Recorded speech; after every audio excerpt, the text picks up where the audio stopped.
தேனுக்கும் செந்தமிழே நீ கனி நான் கிளி வேறென்ன வேண்டும் இனி என்ற ஒட்டக்கூத்தரின் வாக்கிற்கு இணங்க தமிழ் கனியை உண்ண காத்து கொண்டிருக்கின்ற என் அன்பான தமிழ் நெஞ்சங்களுக்கு என் இனிய காலை வணக்கம்.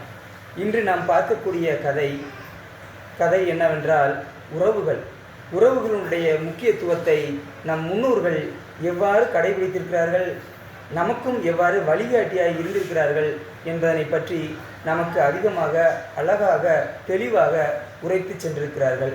அப்படிப்பட்ட உணர்வுபூர்வமிக்க நம்மளுடைய உறவுகளை பற்றி இன்று நாம் ஒரு கதையை பார்க்க போகிறோம். உறவுகளுக்கு எவ்வாறு முக்கியத்துவம் கொடுக்க வேண்டும் என்பதனை மகாபாரத காப்பியத்தில் தர்மன் நமக்கு அழகாக வழிகாட்டி சென்றிருக்கிறார். அவருடைய கதை என்னவென்று இன்று நாம் கதையில் பார்க்கலாம். பஞ்ச பாண்டவர்கள் ஐவரும் வனவாசத்தின் போது காடு நோக்கி நடந்து கொண்டே செல்கின்றனர். அப்பொழுது மூத்த அண்ணனான தர்மனுக்கு அதிகமாக தண்ணீர் தாகம் எடுத்து விடுகிறது. தன்னுடைய தாகத்தை தீர்ப்பதற்கு அருகிலே சுற்றுமுற்றும் பார்க்கிறான். தண்ணீரை கிடைக்கவில்லை. சோர்ந்து போய் ஒரு மரத்தின் அடியிலே அமர்கிற பொழுது தம்பிகள் அனைவரும் அண்ணனிடத்தில், அண்ணா ஏன் சோர்வாக இருக்கிறேன், என்ன பிரச்சனை உங்களுக்கு என்று தம்பிகள் கேட்கின்றனர்.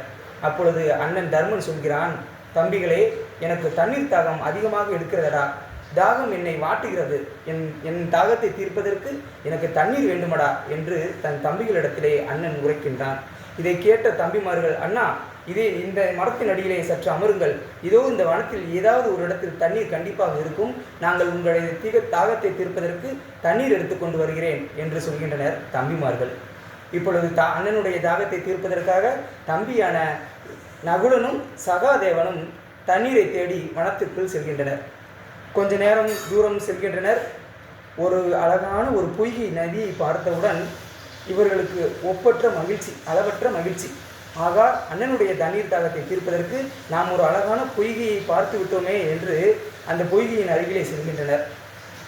போனவுடன் பொய்கையை கை வைக்க போகும்போது, அடே பொய்கையிலே கை வைக்காதே என்று ஒரு பலத்த அசரீரி ஒலிக்கிறது.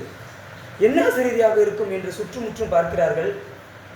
தாகத்தை தீர்ப்பதற்கு தண்ணீர் பருக வேண்டுமானால் நான் கேட்கும் கேள்விகளுக்கு நீ பதில் சொல்ல வேண்டும் என்று அந்த அசரீரி திரும்ப ஒலிக்கிறது.